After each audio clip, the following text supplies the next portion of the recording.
Hello, ladies and gentlemen. This is Eddie Marcus here again. And I'm back early this morning because the message I gave you earlier was not genuine enough. It was kind of dictated to by the oppressor. It was kind of dictated to by that power that taught me how to respect them, that power that allowed me to give up my own basic human rights and not to pursue it, and yet grow up in these plantation fields. See right there? These cotton fields of Mississippi that so many black people and people of color have grown up in. And yet, ladies and gentlemen, that here I have on the other side, I have a church, okay? This church represents that other institution that has helped keep human beings, especially blacks and people of color, in bondage. So we got the church on the one hand, and we got the plantation system on the other. Now, what do they represent? They represent abuse and persecution. What am I here to tell you about today, ladies and gentlemen? And I want to tell you real quick is this.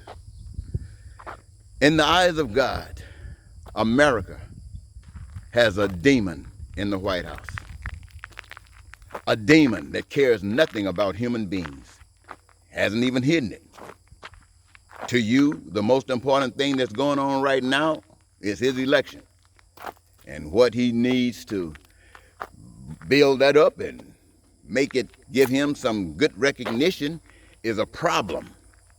A problem that says that these buildings, wherever they are threatened by people who are fed up with being abused, people who are fed up with being prosecuted and persecuted by a system that cares more about property than they about themselves. This, my friends, is the America we live in. This is a demonic society, and I want everybody to know that it is not just America, it is all over the earth.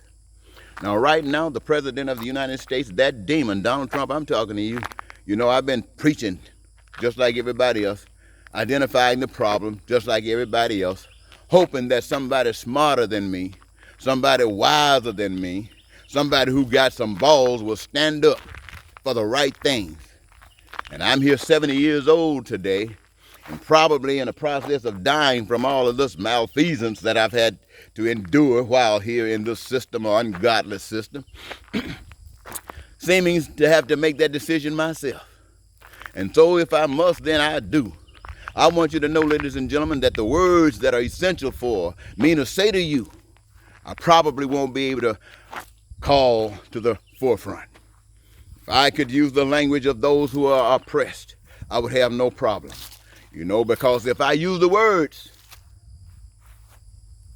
of those that are oppressed in this institution, institutions all over the land, I would not be saying the President of the United States. I would be saying this low down, and I would go and say it out, but I want you to hear what I'm saying to you, and they perhaps would not play it over the internet, over Facebook, if I use these terms. So I'll let them bind me at this moment in time using this medium. Is as evil can be.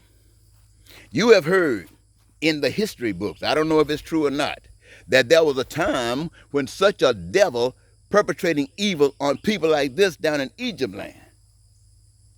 You have been told a story about Noah, about a flood that came when people were so ungodly that wiped them all from the earth except a few that God allowed to remain.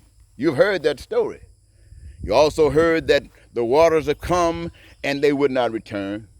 But the next time it would be a fire. Now we know fire is all consuming. Water will come over and it will rescind. But fire takes everything from its current status into a brand new status, and one that is not appreciative in many instances. So I want you to know, God wants you to know, people of the world, especially you American citizens, those of you who are fed up with a system that takes away your health care, that takes away your food and your clothing, that takes away your access to education, that takes away those things that would allow you to be a part owner in all things that exist by you having a career, a job, and a special job, the job that you were created to give here as service to the American people and the people of the world. That demon who is sending troopers out to enforce its evil, who are sending out those guys that will break your mother's legs, break your parents' legs, break the veterans who get their lives to make this nation be as, well, better than it is or can be, who have given their lives for that. They are being beaten by new people who have taken the oath. This oath is not of an oath to serve the Constitution, which is a bad thing. This oath is a constitution to serve a man at all costs. What Steve Miller said it best: you have not seen anything yet until you see the powers that we are going to war over you, the American people. That's what he said. And they're in the process of doing it right now. And when he send those troopers to persecute you, to beat you down, and to make you accept all of your persecution, there will be some that will do it. There will be good people that will accept it because they will be waiting for Jesus to come back. And Jesus has already shown that he's not coming back to do that kind of work. And so there will be those who are righteous. And the righteous must know that they may have the guns, they may have the bombs, they may have the willingness to slaughter you to nothing. But you got righteousness on your side, and you got a match. And I can tell you what a match does. It matches the bullets. In fact, it's more devastating than a bullet because they will burn everything down that's important to them. You might not be important to them, but their buildings are. You see, in the buildings, this is where they orchestrate systems that do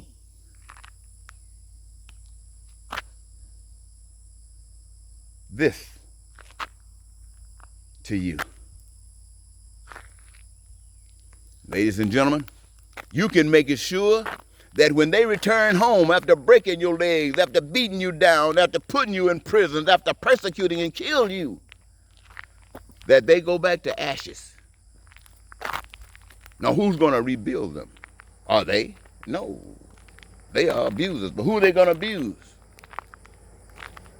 You see, God is smart.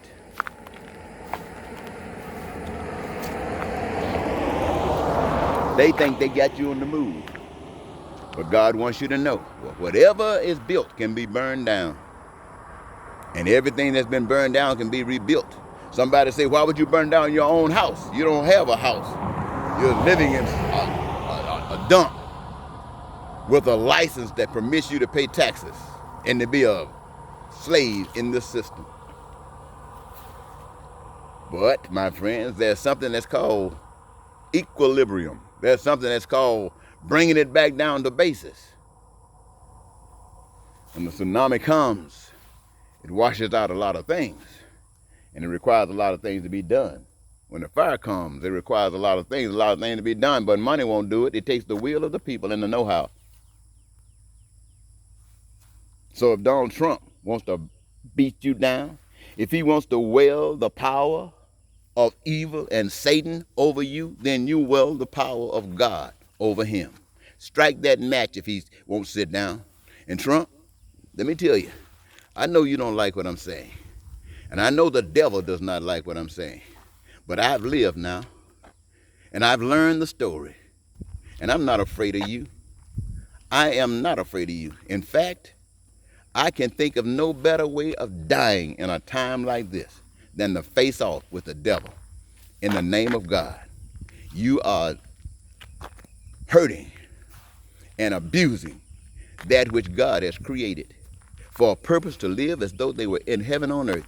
You've totally exploited them all the way from that and got them in a psychological set that they think that this is so normal that what they have gone through for all of these years that they've been alive, they think they can change it.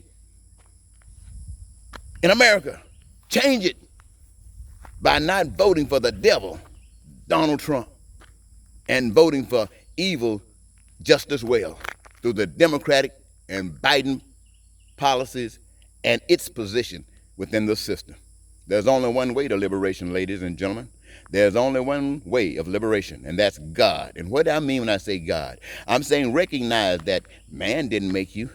They played a role, the role that God designed. Man can't really protect you.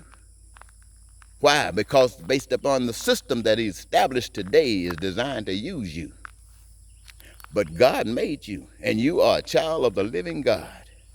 And you are as powerful as God's son can be. You are as powerful as God's woman can be. And no demon controls God, because God's people know that death is nothing at all to them. They know that God could do whatever is best, and whatever God does is always the best. And so, ladies and gentlemen, don't be afraid of Donald Trump. Stand up boldly. I see the mayors are coming out, standing up with their citizens. The mayors, now it's time for the governors to come out, stand up boldly. And now it's time for the preachers and the churches to come out in the streets and stand up boldly and say, Satan, you got to get out of here. But don't just say it to get Trump out of here, but you make sure that those things that have been robbed from the people, those things that have caused so much devastation are corrected. It is not necessary that you just remove those statues. It is necessary that you change the policy that says some are better than others, that some deserve more than others, that some are to be respected more than others. It is time that you change that, ladies and gentlemen.